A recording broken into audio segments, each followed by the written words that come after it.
Welcome to round 6 of the IMSA Sportscar Championship here tonight on ApexTV, coming to you live from the most recent Silverstone circuit for the IMSA series. We've got a great field of competitors tonight, 31 cars out on track, and joining me in the commentary tonight we have Brad Klink and Scott Newton behind the cameras. Welcome, Brad, and looking forward to this one, mate, after a great race we saw last time out at Circuit of the Americas.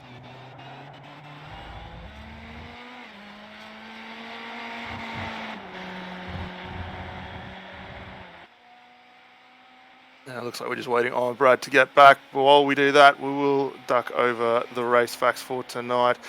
Circuit 3.6 miles in length, or 5.89 kilometres. Plenty of turns to get us through some great famous names around here, especially through Beckett's, Maggots, Chapel, down in through Stowe, and then on through the new section, which loops up to the old historic circuit and past the new front straight. So plenty of opportunity for all these guys to have a great run and multiple opportunities for passing. We've got a pretty wide open field tonight. It doesn't look like we've got any Daytona prototypes, sadly, but we have quite a good split of GTE and GT3 cars out there. And as the guys are just working their way through the final portion of practice tonight, we've currently got, we're just still waiting actually on some times to be set at the moment, but all in all, a pretty strong strength of field out there.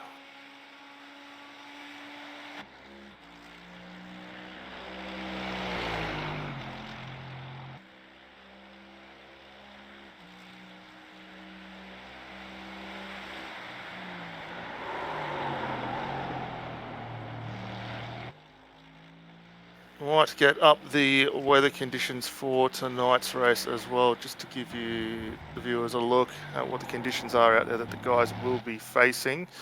We'll have that come up on screen momentarily here.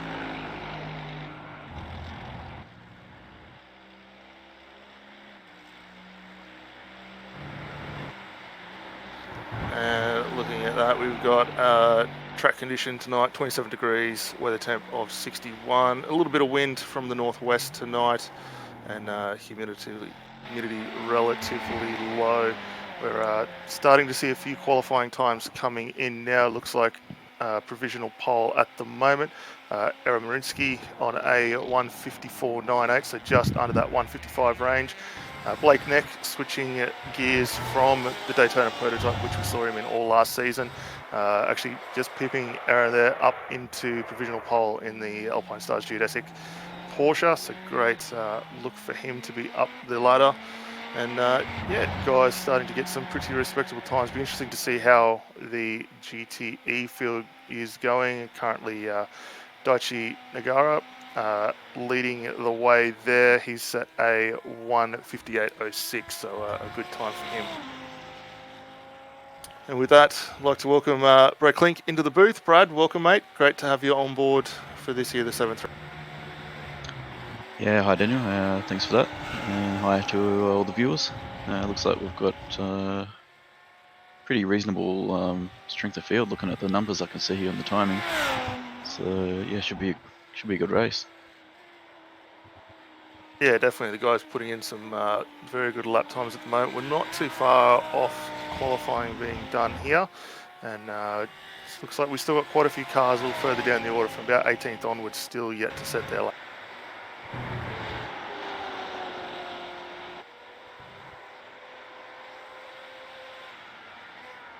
So yeah, handful of drivers in the 154s.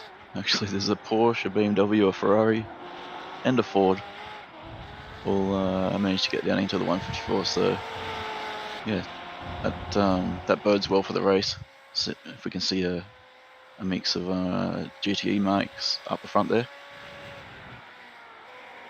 Yeah, definitely. I think having a good run of GT cars out there at the moment will certainly spice this little category that's probably a little bit down on participation, especially recently, but great to see the guys still getting out there to have a good strong run out. We've actually got Audis outnumbering the Mercedes in the GT3 for a change as well.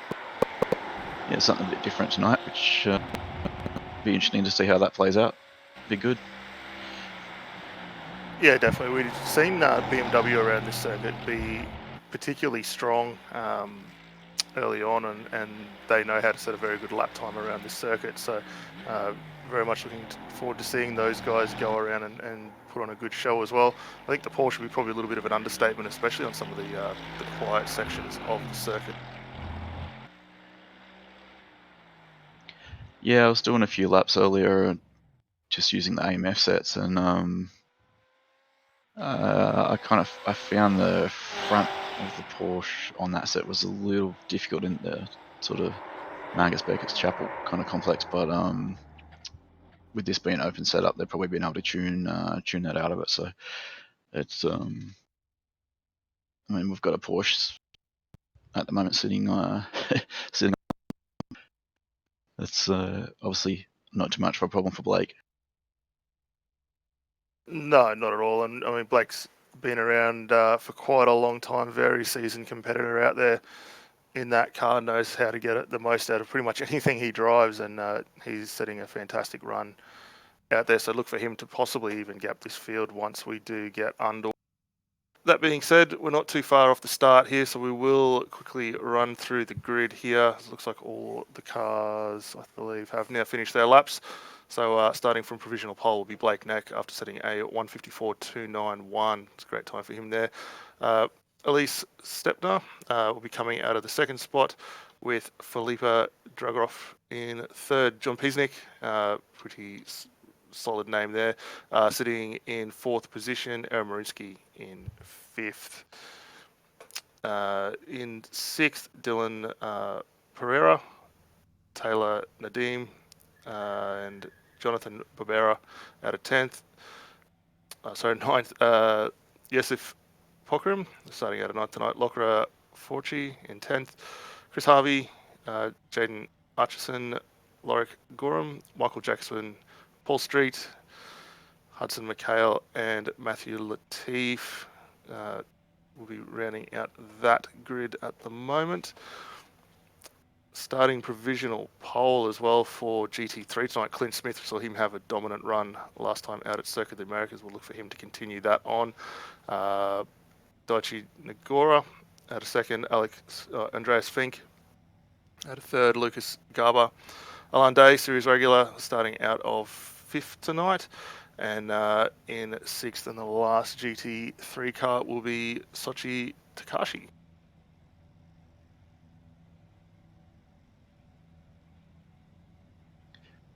So yeah, good to see the participation up a little bit from Coda last week.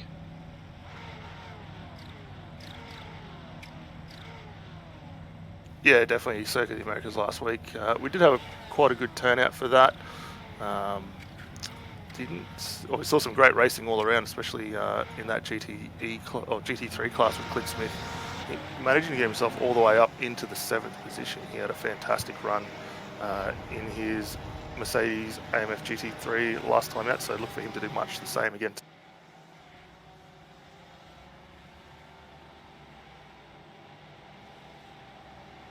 We've just got the guys heading towards the grid.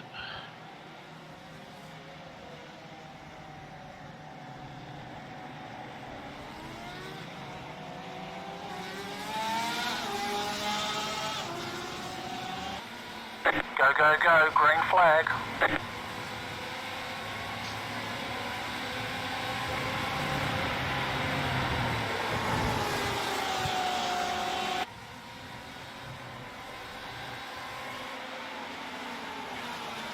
We'll go in silent mode here at the moment. Looks like a lot of cars are getting away off the grid here. A little change for the lead position with Blake Neck actually retaining the start of his race. Lee Sepner jumping into second. It looks like most of the guys getting through pretty well. A couple of guys are dropping down.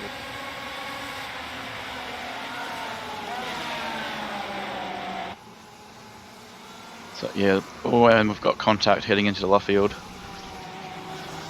So one of the Porsches got sent around there. I think that might have been Sapman, yeah. So you won't be too pleased with that. Looks like everyone else got through pretty clean, so fortunately the cars following through didn't get caught up in it.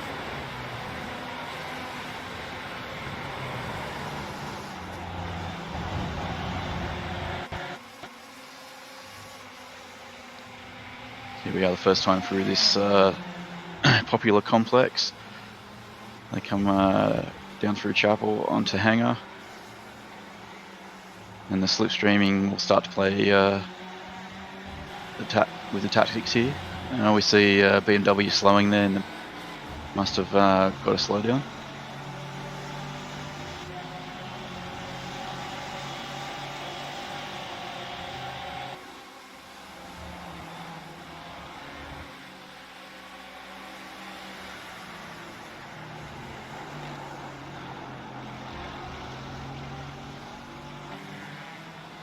And GT3 field, not too far off the back of the GTEs. Looks like someone's trying to make a move on Clint here. That's a GTE car that's trying to recover. But yeah, Clint's already sort of dealing with GTE traffic again, which we saw last week. So that'll be something that these top GT3 guys might have to deal with during the race.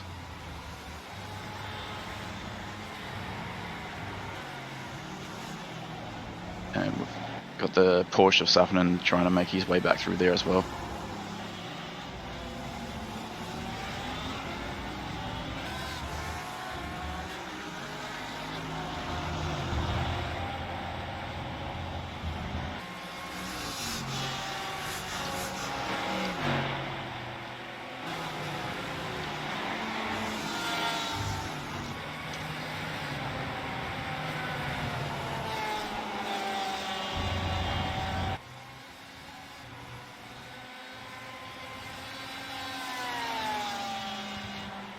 Okay, so back up the front we've got Blake and John are in a pretty good battle at the front here. So John just trying to stick within slipstream range. And as he come back onto Hangar, he's keeping in touch there. And we've got the pair of Pereira and Marinsky following. A bit of another slipstream battle there with the Ferrari and the Porsche. Yeah, Marinsky not letting too far go, that gap only 0.4 of a second. He should be able to hold on pretty comfortably there. You would expect just behind them, Jonathan Barbera, looks like he's starting to come under a little bit of pressure as well with Tyler Nadeem and Luca Forci as well. Those guys starting to settle into a bit of a rhythm.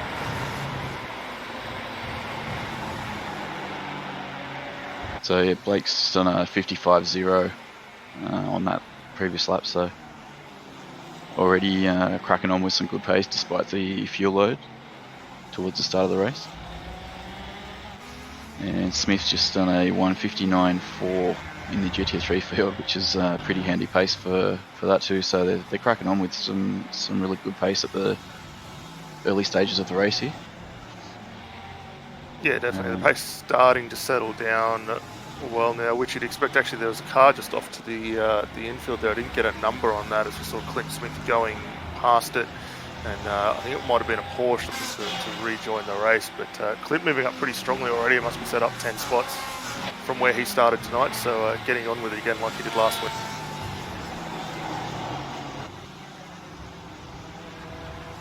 So you see the GTE field making their way through Luffield. So yeah, we've got the GTE and GT3 field sort of getting mixed up again here. So it's traffic right from the start of the race, which should make it interesting. So Clint's just on the back of Grundle here, just trying to continue making his way forward. He's got Nagaoka and the Audi not too far behind there, so he'll be keen to not get bottled up behind any slower GTE cars.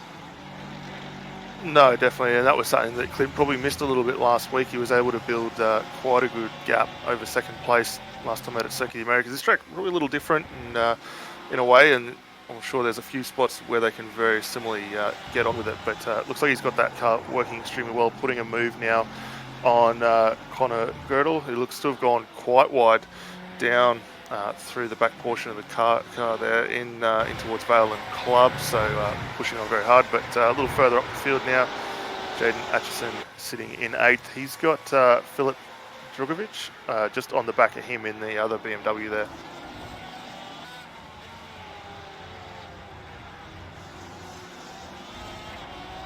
So yeah, everyone did get settled down into like a single file relatively early, but the gaps aren't spreading out too much between some of these guys. So we've got a move down to the inside there. Looks like Atchison's just lost that place.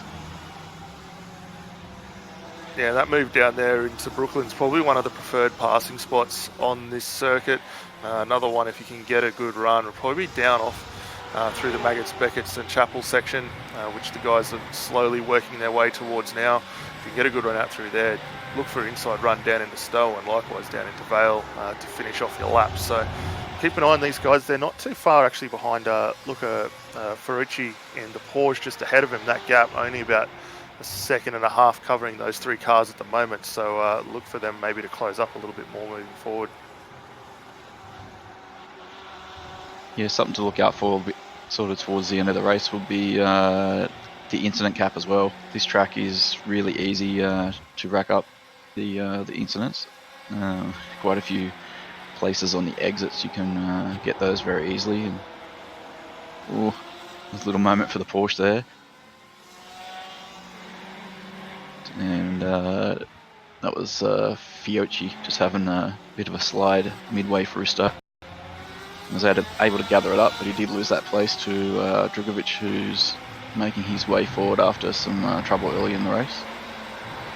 Yeah, being early on, as you say, we're only 8 minutes into this one. It's probably a fair amount of time to come back. Obviously, these cars will need to make a pit stop tonight in the IMSA series, so predominantly we will see these guys only take fuel to get themselves through to the end here. But being it is early, plenty of time for him to come back, and really Ferrucci hasn't let go of Drugovic in front there, and these guys actually, if anything, maybe starting to extend a little bit more over Jaden Atchison. So, and Sappinen's just coming on the back of Harvey here. He's still trying to march his way forward after that contact through Brooklyn's left field at the start of the race. And he's diving down to the inside, having a look here. Well, very close, doesn't quite get it done.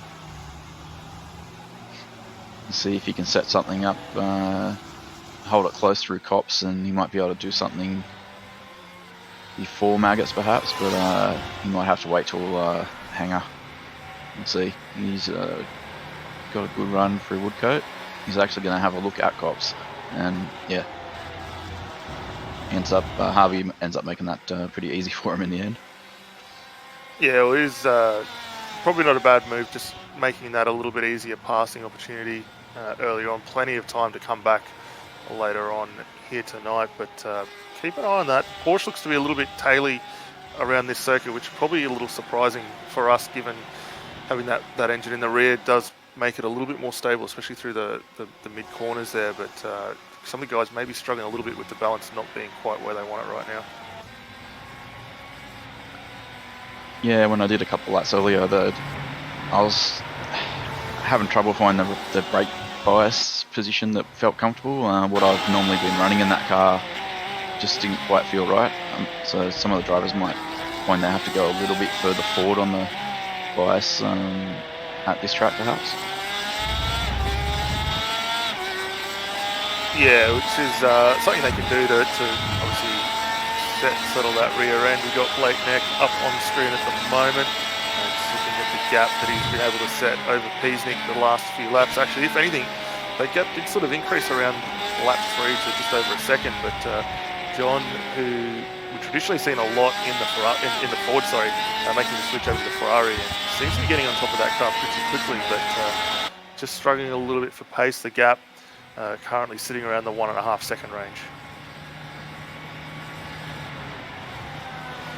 So yeah, it looks like we've got 2 good battles for both the classes. These guys fighting it out at the front of GTE, and Smith and Nagaoka still very close at the pointy end of GT3, so it's great to see someone make Clint sweat a bit this week, and I'm sure he's relishing the challenge as well. Yeah, he'd certainly be looking forward to that. Obviously, he built up quite a strong lead last time out. Finished the race around 7 to 8 seconds, clear of his nearest competitor there. So he'd certainly be reveling in having a little bit of a challenge. And not too far behind those guys as well. Lucas Gabel, not that far behind another Audi as well. So the Audi's running pretty strongly here tonight. Yeah, there doesn't seem to be much between those cars, and also the Porsche and the Ferrari look to be very closely matched in the hands of Neck and Peasnick as well. So if anything, the Fords probably not been quite as strong here as what I thought they might be. So we'll see if they're able to make up some ground during the race. Yeah, definitely. I think we've seen sort of especially the last 2 rounds, that Ford has been probably the class car to be in. It's been very quick, on both occasions really, and almost unstoppable, which is a little surprising tonight to see it a little further down the order than where we traditionally like, and actually participation has had a big swing from the guys taking up that car and moved sort of more in line with what we saw towards the end of last season, with only a couple in that car, along with the really good support for the Porsche and BMW there. Yeah, there's quite a few Ferraris in the field tonight too, which I'm not too surprised about, because this track, a lot of the corners are high-speed corners. You really need a front end that has a lot of grip and is predictable and stable, and the Ferrari's, one of the more predictable cars. So, and its downforce does seem to generate a little bit more on the front end than some of the other cars. So it's probably not a bad choice with all these fast-speed corners here. Well, yeah, I mean, spent a lot of time in the corners around here, so probably more stable. Peasnick's just made a move. I'm not sure if Blake made a small error there, or he might be able to catch it on the replay perhaps.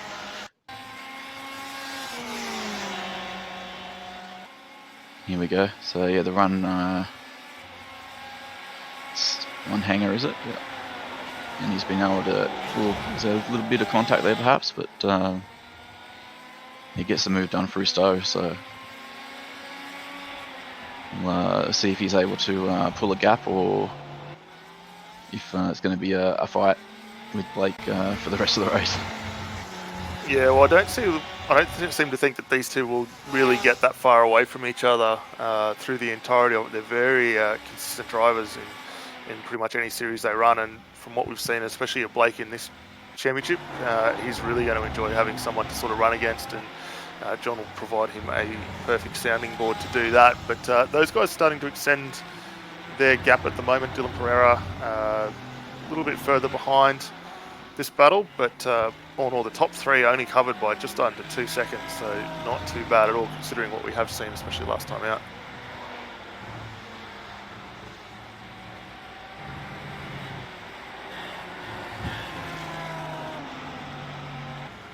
So we've also got Luca Ferrucci working on the back of Philip Drava. Oh, actually, he got just lost a position to Taylor Nadeem, so those guys a little further back, still battling pretty hard at the moment. Ella Stepanen also getting involved in that as well. He's only 0.2 of a second behind Joseph Percham down in the battle for 9th and 10th, and that fight's really starting to heat up now, both Ferrari and Porsche on track.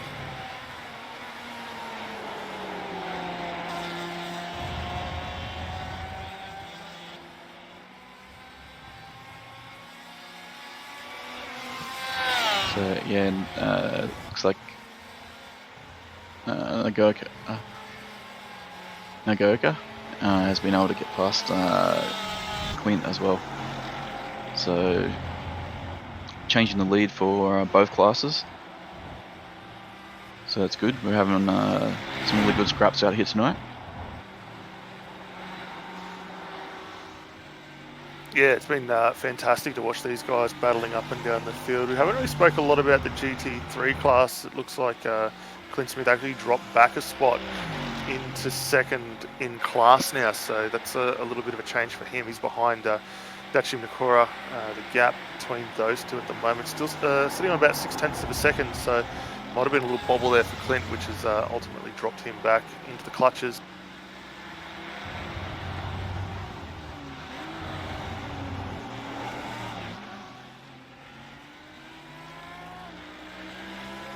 I'm just looking through the field. There's several close battles. We've got obviously Piesnik and Neck at the front. Then we've got Drogovic and Pereira, P5. Nadabum and Fiocchi. Gurun and Harvey.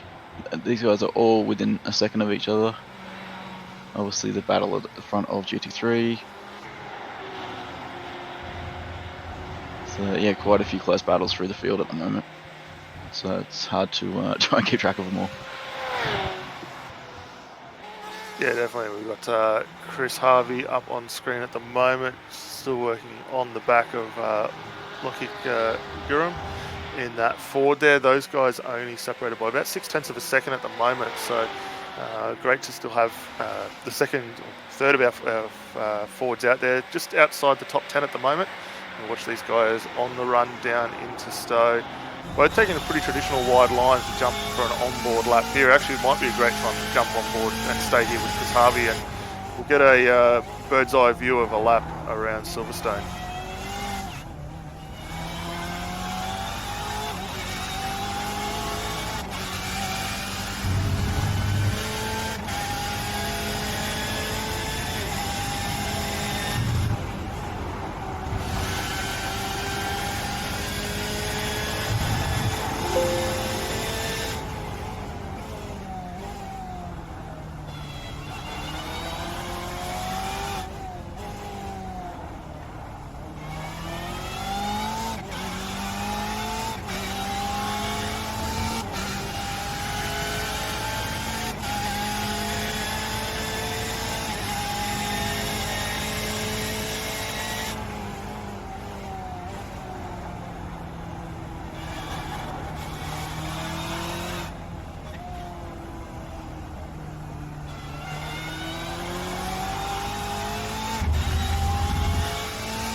Was a lap around Silverstone circuit there on board with Chris Harvey, and it was really interesting to see the difference in lines through those corners there. The Ford looking a little unsettled in a couple of corners, the BMW having quite a little bit of understeer, and we actually saw Jaden Atchison, you can see him in the rear view starting to close in as well, so those guys are all fighting for it now.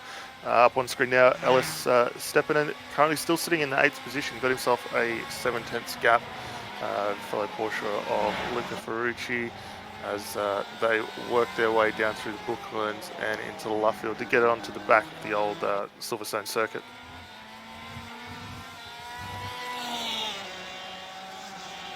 So yeah, it was surprising to see the BMW.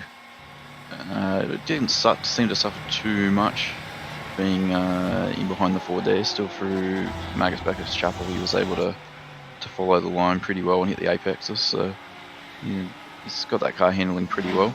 But he did make a small error on the exit onto the straight at the beginning of the lap, so that's where he was falling back a little bit more again.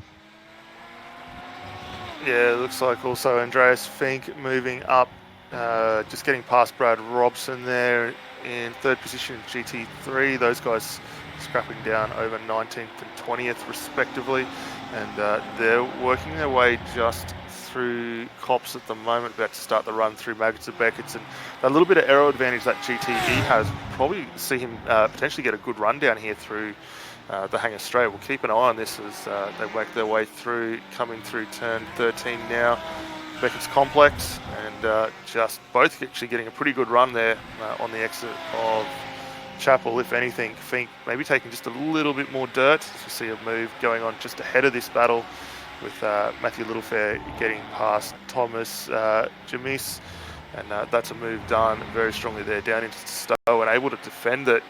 Takes the defensive line down into Vale, so that's a great move completed there. That was a positional pass for 17th and 18th, so good to see the third forward in the hand of Matthew Littlefair continuing on, and that car looking pretty straight at the moment. Still 22 minutes left on the clock. No one's jumped in the lane yet for their pit stop, which we will keep an eye on, but these little fights still scrapping on as we go back, and Ellis Sepner still working on the back of Thomas Nadeem, trying the outside line there, which you don't really see a lot of in that car, but that Porsche getting on and getting great traction out of their hole. He's weaving in these, makes that aggressive lunge into Copse, but makes it work. And Nadabom, he's coming back. Oh, that was a great move. Yeah, it was very close there. Ran him really wide through Copse there, and to see Nadeem come back at him down through the Magus Beckett's Complex, a very strong move there. I thought we might have seen a little bit of contact from both of these two, but able to get through. We'll keep an eye. This battle between them might actually bring Ferrucci back into this fight. You see Stepner down the inside, strong under brakes, and gets that move easily completed. I think probably had a little bit of a helping hand there from Nadeem, who tries to get back down and not able to do it, takes the traditional line, as we see Sepner running very wide. These guys are really not letting each other go. No, this battling is going to halt Safinen's progress somewhat after that, trying to recover from that incident earlier in the race. But it's a good battle to watch anyway, entertaining, that's for sure. And you can see Fiocchi's been able to get on the back here, so it'll be interesting to see if he tries to get involved in this or if he just wants to sort of watch and see if they take themselves out. Yeah, well, it's bound to happen, the battling that these guys are having. You can see Ferrucci get on the back of this, only 0.4 of a second, not really right up on the gearbox yet, but maybe just giving these two a little bit of room, that if they do make a mistake, he's going to get the easy move down and gain a couple of positions there. But we'll see him close up on the way out a little fair, gets a good run out of there, and the car out holding that inside line quite well, so we'll keep an eye on that and see how that unfolds. Back to Matthew Littlefair, he still finds himself down in the 17th spot in that Ford, and pushing on with his times. Looks like pit stop sequences are starting to play out though. Alain Day in the Mercedes AMG GT3 in the lane for his stop. You can see the timers ticking over the bottom there. We'll keep an eye on that. And a little further up the field, we've got Philip Drogov and Jonathan Bibera on screen as well. Those guys are scrapping over 4th and 5th position in the BMW and Ferrari. Yeah, Felipe's he's another driver with a bit of a recovery drive happening from earlier troubles, and he was just able to make his way past Barrera just on that lap, I believe. It looks like Barrera's able to stick with him. He's not ready to give up on that position. No, I think it's probably a smart move, but like big under brakes and really closing up that gap there. So it was a strong move. The Ferrari working very well on the braking system. You see him tuck in and to the corner there, hits the apex, gets a nice drive out, maybe drops a little bit of position which kind of surprised that, being the mid-engine versus the front engine. I thought he would have had a little bit more traction there. As you see Alan Day just going through the bottom of frame, and for those keeping an eye on his pit stop, that was a 48-second stationary time for him there, as we see a few more guys coming in for their respective stops as well. So we're starting to get a good idea of what the guys will be looking at, whether they do take tyres, and I think most of these guys are probably going to go tyre free and maybe just a splash of fuel. Yeah, it's one of those tracks where it probably does make you think about tyres, but the pit lane, like the transition through pit lane is relatively long here, so you don't want to sort of be delayed too long. With a lot of high-speed corners, it is pretty high tyre degradation here, but probably still not quite enough to counter the stationary time that's required to take them. So. No, definitely not. You see Drogo flashing the lights, just Alan Day clearing the way and letting this battle for 4th and 5th continue on. That's smart racing there. Just behind him, he's got Dylan Pereira in the Ferrari as well, so I don't think he'll offer up much resistance there as you see him pull off to the inside. So smart racing from Alan, letting the guys continue on with their fights. I've been interested to keep an eye on John Peasnick's times, actually. About 3 or 4 laps ago, we saw him set the fastest lap of the race on a 1:55.20, and for the last 3 or 4 laps, he's not been that far away, only about 3 to 4 tenths at best away. So that Ferrari of his working very, very well, very consistent. And as you see the lap times up on screen at the moment, he's actually been able to extend a little bit of a gap over Blake Neck, which were quite surprising for me, knowing how good Blake is in that car. As you see him in the back of frame there. For John, who doesn't really regularly run this series, but spends a lot of time in a GTE, GT3 car, really starting to get away with this one. Yeah, it's just a tenth or two here or there, apart from lap 13, where looks like Blake might have got held up with some traffic or something there. And we see Clint has just come into the lane, so it's the leader of our GT3 field. Yeah, we've also got second place Andreas Fink in the lane as well, likewise. So we'll keep an eye on that. Previous race leader Daichi Nagura had already stopped. He was only in the lane for 15 seconds, so very short stationary time for him as well. So we'll look to see him potentially jump back up as those other GT3 cars and on cue does, as our guys are coming back out on track. But yeah, what can we say more up the front of the race? John doing a great job, as we see here. Clint Smith emerging from that slunken pit lane, getting back underway. Class leader Daichi Nagura already on his way out of the arena section through turn 5, and Clint just exiting turn 4 there. So he's been able to develop himself a nice little gap now, and looking at that, there's about 5.5 seconds between them, which you can see him on screen right now.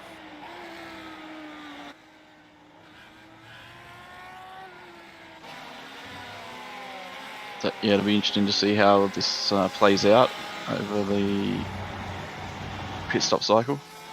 We've got a few more drivers in the lane at the moment.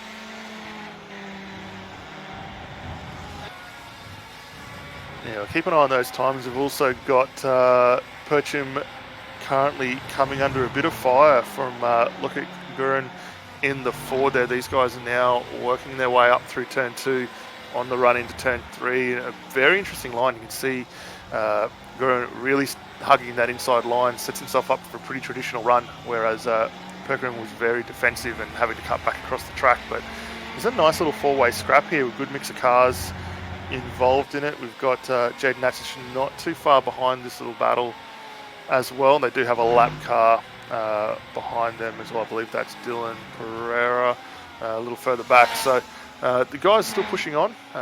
Next little battle here we are, Dylan Pereira on the back with Jonathan Barbera just behind him as well. So those guys scrapping over 11th and 12th at the moment, and good to see those guys not too far apart either.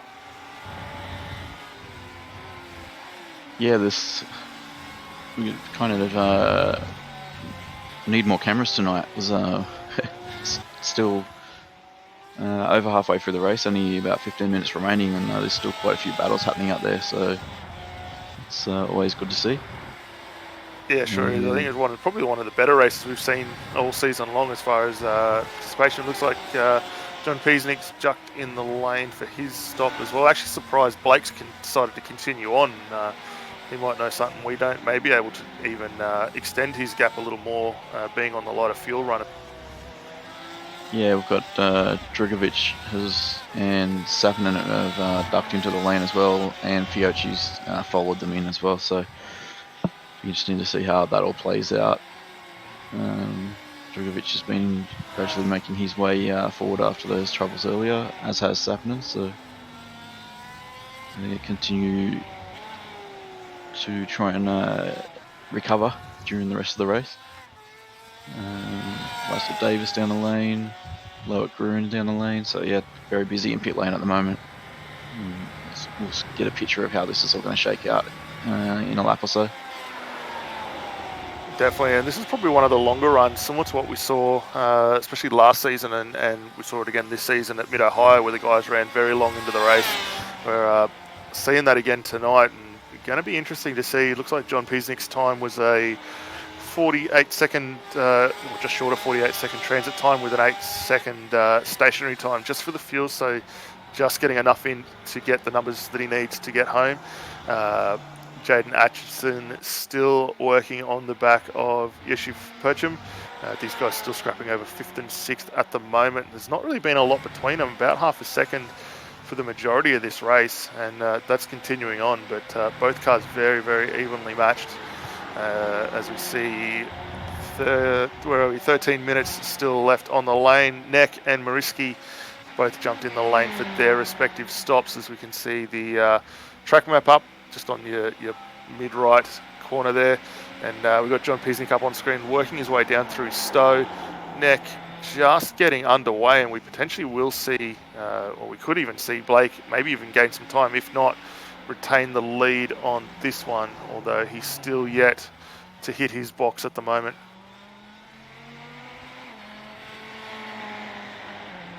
Peasnick just coming through to cross the line, so it looks like he'll come back through into the lead without too much trouble. Yeah, and he gets that one done relatively easy. We will see Blake just in the back of frame here momentarily. There he is. He actually had a slightly slower stop, 8.13 seconds versus John Peasnick of an 8.05, so that didn't quite work out for him. The gap's extended, if anything, just a touch now to 2.5 seconds between these two.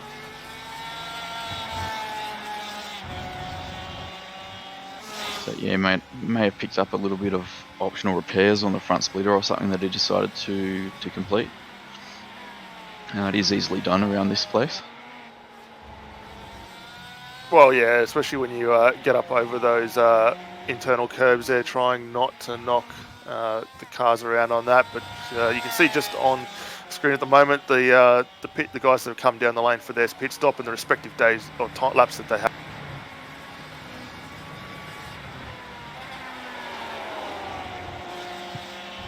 So just Perchheim and Jeremias is in the lane now. So yeah, just the one GTE car that's decided to try and stretch out this first stint.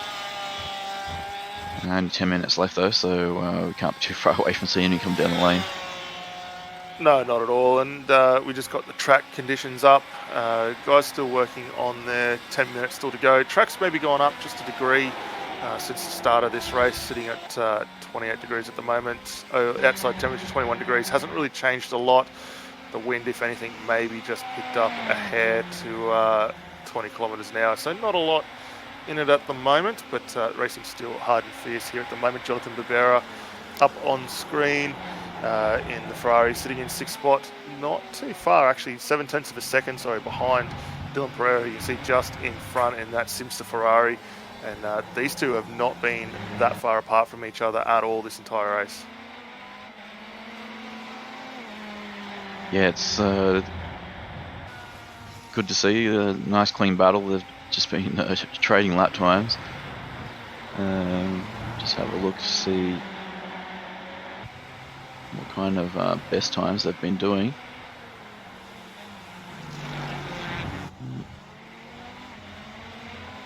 Oh, and Yeah.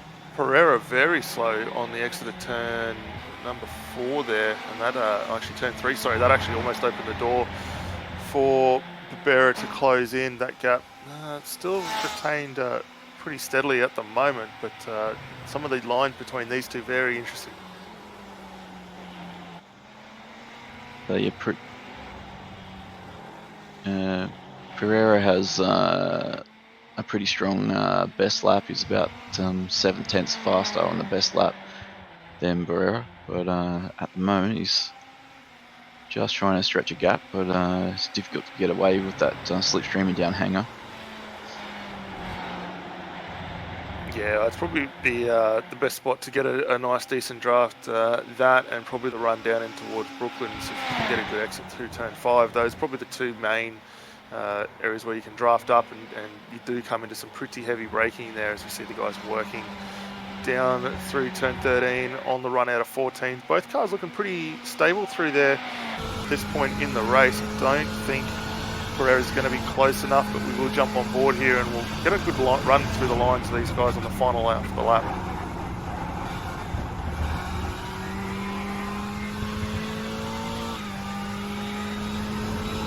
And just while we were watching that battle, Joseph Perchine came down the lane for the last of the GTE stops, and he filtered back out into 11th.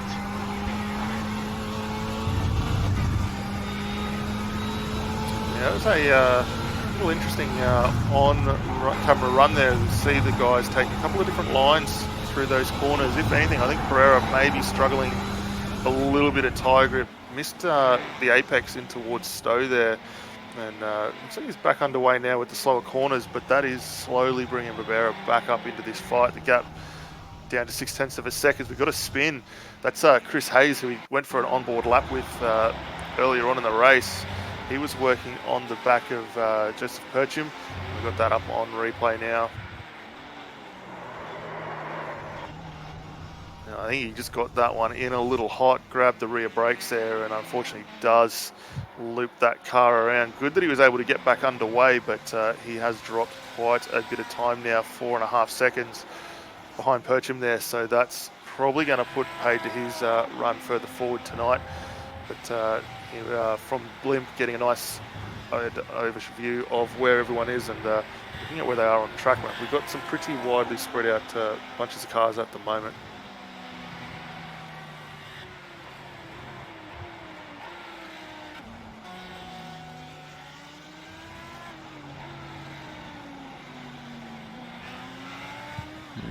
Sorry, just having a look at the GT3 gaps. Looks like Clint's just been struggling a little bit through the middle part of the race there. I'm not sure if that's just been traffic or just not quite happy with the car as it's perhaps gone through the tyres or had the fuel load drop off. Yeah, potentially. It's a little different to what we've seen from Clint, but great to see that he's got someone to battle with out there. But I don't think that car probably to where he would like it at the moment. You see that gap steadily increasing, but the circuit's a hard one to get the car set up for because you want to get a lot of angle in the front to get the grip and turn it into the corners. But at the same time, you go a bit too hard on that. It really does open you up for a wild ride. Especially through some of the sweeping corners there. So probably something being early on in the race that Clint could potentially look to update later on.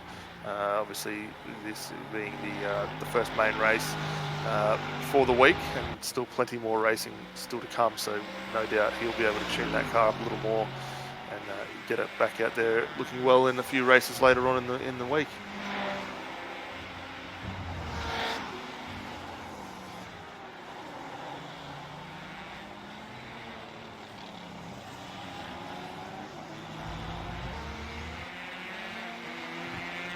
So Pereira's trying to make his way on Marinsky.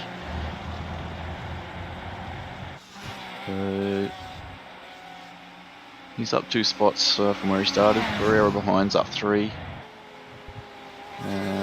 And Lewick Gruen in the Ford down in P10 is up 3. And Russell Davis has just been able to keep it clean. He's in P13, he's up 6 places. So they're the main movers in GTE. Quite a few guys have had troubles and they've dropped back, or you might have potentially lost a couple of cars as well. So Yeah, it has been a little bit of attrition. A lot of that was very early on in the race. We kind of missed it a little bit there, but we did have some issues lap 1, and that was a bit unfortunate. But for the guys that have still been able to continue on, they've put on some fantastic racing, and the gaps starting to equalise a little bit now, but we do still have some very good racing going.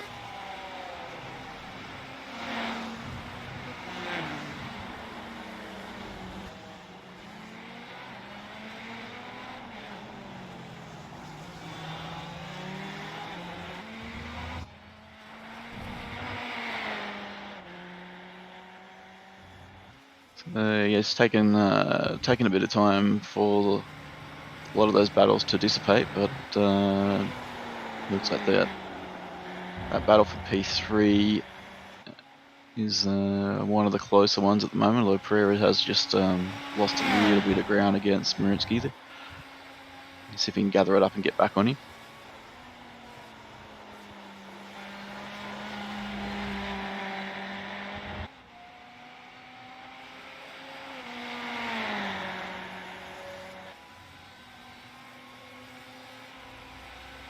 Just keeping an eye on the leader at the moment. John Piesnick still going around, setting some pretty good lap time.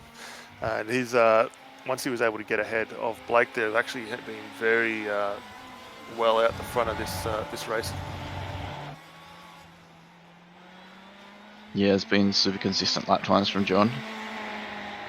His last lap was still a 55.5, and that one was only 400ths difference from the previous lap, the one he's just completed, and his best is a 55.2. So yeah, considering they haven't taken tyres, that's really good consistency throughout the race from John. Yeah, definitely, and he's carrying the number 1 panel on the car there. And once he got clear of Blake, fantastic run out towards the front. This will be, I believe, the final lap here tonight. Let's go, well, maybe 2 laps still to go, and guys still sitting pretty comfortably up first place at the moment. We've got John Piesnick, Blake Neck, and Aaron Marinsky sitting in third. A couple of cars a bit further back, Dylan Pereira, Jonathan Barbera still scrapping it out further on. And in the GT3 field, Daichi Nagura has opened up quite a gap now over Clint Smith in second and Andreas Fink down in third.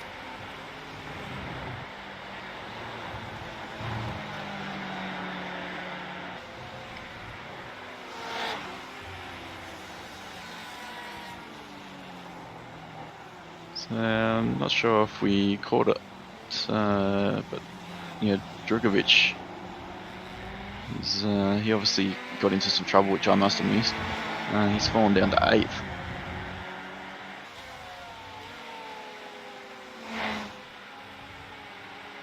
So yeah, that recovery drive he had going has come into some trouble towards the end. Sappinen's still been able to recover pretty well. He's currently in 6th.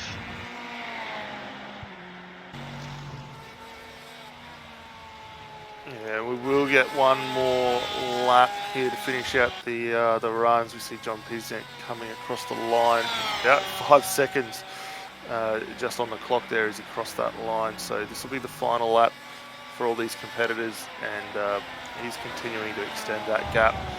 Now out to 5.5 seconds over Blake Neck, which is quite a sizable gap considering how good we know Blake is in these cars as well. And Marinsky a little further back, further 7 seconds, and find himself in third, 12.1 seconds off the lead of this race at the moment. So pretty well all John Piesnick's way once he got out in front of Blake, and a little bit quicker we saw on the pit stop there as well, which only helped him extend that gap a bit further. Yeah, we do have one little battle in GTE towards a bit further down the field, with Perchheim trying to get on the back of Gurin towards the end of the race here. So I'm not sure if he just dropped off a little bit in the final sector. So looks like Gurin might have been able to do enough to fend him off there. Yeah, he's able to hold that off. That'll be a great run there for him, retaining that. We'll keep an eye on that. But just towards the last half of the lap here for Blake Neck, he's continuing to extend that lead. 5.7 seconds now as he's working his way for the final time down through Stowe on the way in towards Vale. A little bit of traffic just ahead of him, which I don't think is going to cause him too much drama there, and he will come through quite easily.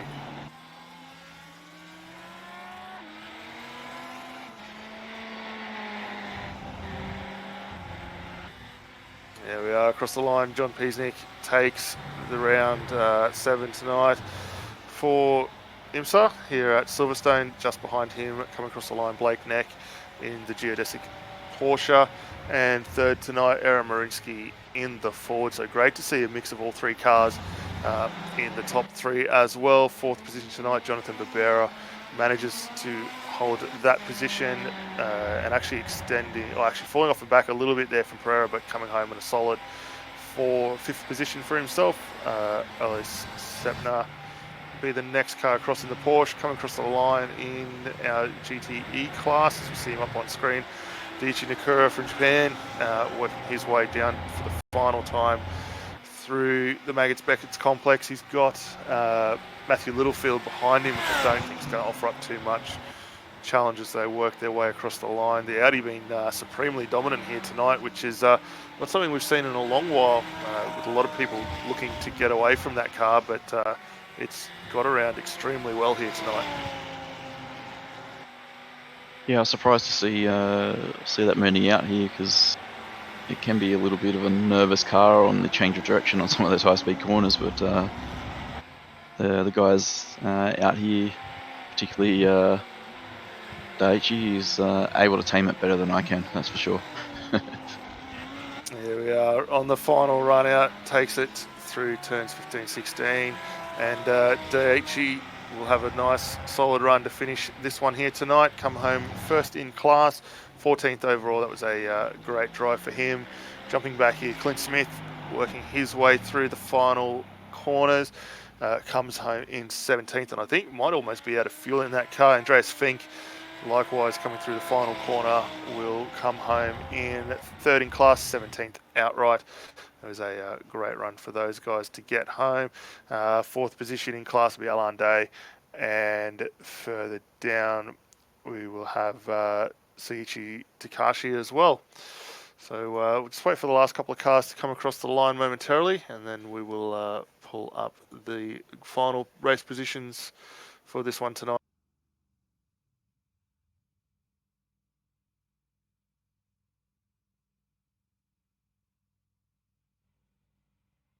And for the race positions, coming home first tonight, John Piesnik, getting himself a great win there over Blake Neck in the geodesic Alpine Stars Porsche. El Mariska coming home third, Dylan Pereira in fourth tonight. Jonathan Barbera finds himself in fifth position after a good fight that whole race with Pereira. Ellie Sepner getting home sixth, Taylor Nadim in seventh. Philip Drogoff comes home eighth, Luca Farici in ninth position tonight, with Luke Gurin in 10th position. Joseph Percham, Chris Harvey and Russell Davis in the 11th, 12th and 13th. First in class for GT3 tonight and 14th overall, Daichi Nagura. Matthew Littlefair comes home 15th. Jaden Atchison will be 16th. Clint Smith will take second in the GT3 class and 17th overall. Andreas Fink home in the 18th position, third in class. 19th, Brad Robinson. Hudson McHale, name we didn't see a lot of, but down in the 20th spot. Alan Day, fourth in class for GT3 and 21st overall. Tom Jimis, home in the 22nd spot. Connor Girdle, unfortunately 6 laps down in 23rd. Mikhail Anderson will find himself 7 laps down. Aaron Mober in 25th, Lucas Gabel in the 26th, Steve Hoare, and Michael Jacobson in 28th position. I think we are in the back end of the retirements now. And there was a couple more cars. I'll just quickly grab those. In Michael Jacobson was mentioned, Mitchell Verdeman, Seiichi Takashi, and Paul Street. Unfortunately, not getting home tonight, but being early on in the week, there's still plenty more opportunities for those guys to come back in. Brad, how'd you find the racing out there tonight, mate? While we wait for driver interviews.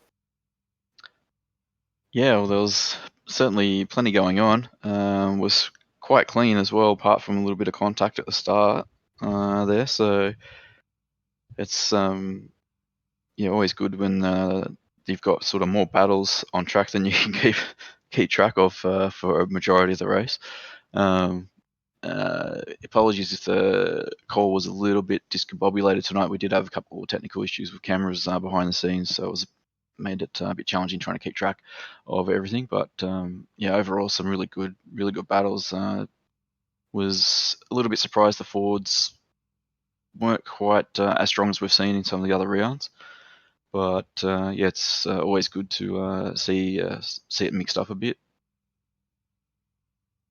Yeah, definitely. I think for all the guys out there, they put on some fantastic racing. As you say, maybe not what we've traditionally seen with a few of those Fords being further down the order, but great to see a good mix of cars across all categories out there tonight. I think it was really interesting looking at the way some of these cars actually get across the line and how they go through the corners. We did see some big differences in lines, which we traditionally see come Silverstone. There's a lot of guys trying for a few options, but it's interesting to see the BMWs maybe struggling a little bit and kind of respective of their outright position, coming home 12th for the first car there, Chris Hayes. But overall, the guys put in some fantastic driving, all in all, must be said. Yeah, there was some pretty bold and confident moves. We saw Safin trying to make his way back through the field after his early troubles, and he made a couple of really good moves through Cops. And I can't remember who it was. It might have been Pereira. He was battling as he came through in the Ferrari that followed that move through Cops up with a really bold move down, threw it down the entry to Maggots, almost making contact there. So yeah, that was probably one of the highlights for me. Yeah, definitely. I think that was a great move. It looks like we've got Alain Day in the booth there, coming home 4th in class tonight. So I'll bring him in. And Brad, if you want to take the lead on. Yeah, hi again, Alain. Joining us again this week. Not a huge GT3 field out there, and a bit of a mix with a few Audis this week. How did you find it tonight in the Mercedes? I think it was actually a little bit more challenging. Like, I can see the reason why people are picking the Audi. Like, because of the wide range of how you're able to exit a corner, the Audi is able to exploit that quite a lot. So by the time that the Mercedes is able to exploit its power compared to the Audi, which is the top end speed, it's already near the top end of the end of the straight. So I think the Audi was definitely faster in that race, especially with the track temperature staying a little bit on the high side throughout the race. But definitely an entertaining race overall, especially at the start, mixing it with GTEs getting into their own fights, especially on the first lap with them getting into incidents. Really. So it allowed me to be a little bit closer with drivers that have a lot more of a high rating than me, especially Clint as well, who we know was obviously able to drive very, very well overall in GT3s. So definitely an entertaining race, I'd say. Yeah, I mean, there wasn't. I mean, there were small in numbers tonight with GT3, but the quality of the field was certainly very high. We've got the 4 drivers ahead of you there. They're all 4,000 plus high ratings, so it was definitely a strong field. So So you found that it was just a little bit hard to get on the power earlier with the Mercedes? That was the main weakness tonight? Yeah, it was definitely wanting to wiggle out quite a lot. The first spin-offs definitely entailed that, but it didn't really help that I got onto the dirt on the corner exit out of village as I tried to put the power down. The car just went round really, so nothing I could do really there. But I was struggling with the front end a little bit as well because the tyre wear rate is actually quite high around Silverstone, just like it is around Kota where we was going around last week. So definitely a few lessons to learn, and we'll be able to take that on for when we next go to both of them two tracks because the layout might be entirely different, but the way that you take corners around both of them tracks are typically the same. Yeah, okay. Congrats on the drive again tonight, mate, and we look forward to seeing you out again next week. Is there anyone you want to say thanks to before we let you go?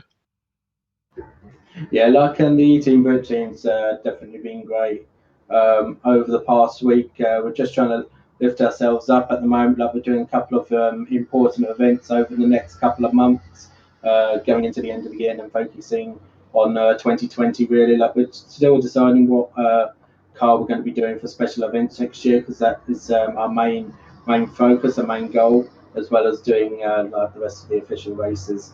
But like all the guys at Eating and also myself as well, in particular, all the viewers that we've been getting around, has definitely been a big help. No worries. Well, yeah, again, thanks for joining us tonight, and we look forward to seeing you out there next week. Thank you, guys.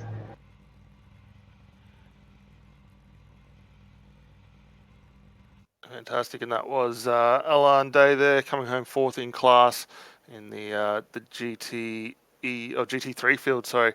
And doesn't look like we've got any other drivers jumping up for interviews here. That being said, we will quickly run through the schedule for the upcoming events on the iRacing or Apex TV channel. Just for those guys, actually, before we do, sorry, we've got Clint Smith here. We'll get him in quickly. Clint coming home second tonight, and we'll have a quick chat to him and find out how we went there tonight. G'day, Clint. Congratulations, mate. Second outright tonight. Looks like you had yourself a little bit of competition out there, which was great to see in the former Daiichi Nagura. How did you find the Mercedes? Yeah, how's it going, guys? Yeah, no, this isn't a Mercedes track, unfortunately. So yeah, which is when I saw the Audis enter, I knew that I was pretty much done from the start. So game plan was to stay behind him, want to let him pass. So, but unfortunately, I got to slow down, which cost me 3 seconds or 3.5 seconds. So race was pretty much over because yeah, my pit stop was, I think, a second faster than his as well. So that was saving a bit of fuel. But yeah, unfortunately, a mistake on my behalf just pretty much ruined the race. It's unfortunate, but being a little harder with the Mercedes, was there anything you've maybe picked up? You can potentially look to tune up in the car. Obviously, being first major race of the week, plenty more to come. Is there anything you can look to maybe pick up on and take moving forward, especially with the upcoming races for? Yeah, well, funny enough though, I actually raced the second server that was put up at lunchtime today, and the setup I used, and that was actually better than what I used tonight. Unfortunately, I made a few tweaks without actually testing it, and so yeah. So, word of advice to everyone: do not make changes and do not test maybe without testing them. So, but yeah, I think I'll go back to my original setup I used today, because that was a lot better. Yeah, that's a hard one. It's easy to kind of get yourself pulled in that direction. Next week, we move away from the fast-flowing nature of Silverstone off to Catalunya, new circuit on the iRacing calendar. Anything you potentially take from tonight, and especially Kota, and look to use there, or maybe going down the path of a whole new setup for this one?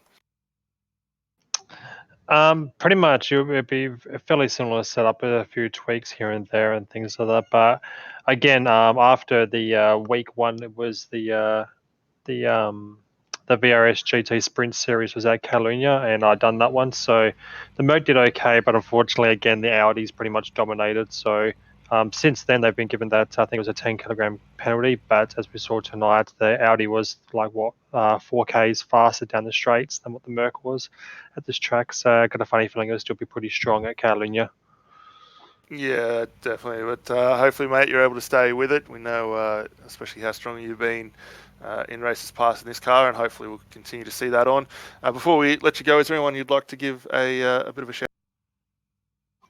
Yeah, no, definitely. Thanks to you guys as always. Thanks to the other GT3 guys. So it was good to have some competition tonight and make me sweat. And yeah, obviously Joel Real Timing, Michael Smith Flooring, Kokoda Factory, VRS, and CSE Sports. Yeah, they get it done for me. Thanks, guys. Fantastic. Clint, again, congratulations on second place, mate. Look forward to catching you out there next week at Catalunya. With that, we'll quickly change tune. We'll jump across to Scott Newton for a run through of the upcoming schedule and see what's coming up on the Apex channel for the following. Yeah, so coming up on the Apex Racing TV channels throughout the next week of week 6 of the iRacing calendar on the iRacing Esports Network later tonight, we've got BSR MX5 Pro Series that'll be starting at 19:15 GMT on the iRacing Esports Network. Then tomorrow, being Wednesday, we've got the Sim Racers World GT Championship that'll be at 1900 GMT. That's also on the iRacing Esports Network, and the ARL TCR Championship that'll be at 1900 GMT as well, also on the iRacing Esports Network. And then on Friday we've got the official iRacing IndyCar Road Championship that'll be here on Apex Racing TV. That'll be the 8 PM GMT official split, so be sure to tune in for that one. Then on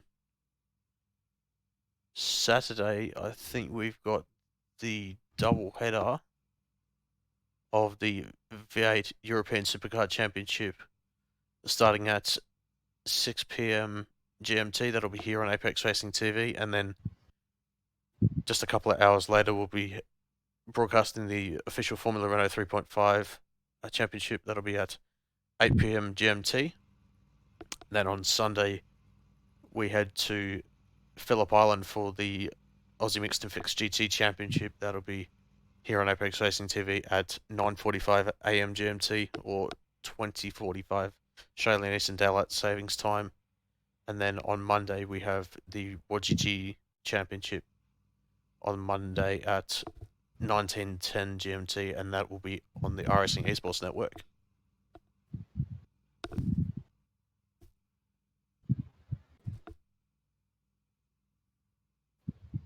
Fantastic. Well, for all of us here tonight at Apex TV, I'd like to thank Brad Klink, Scott Newton for being behind the cameras. My name is Daniel Leet. Thank you very much for tuning in, and we'll look forward to catching up with you on an upcoming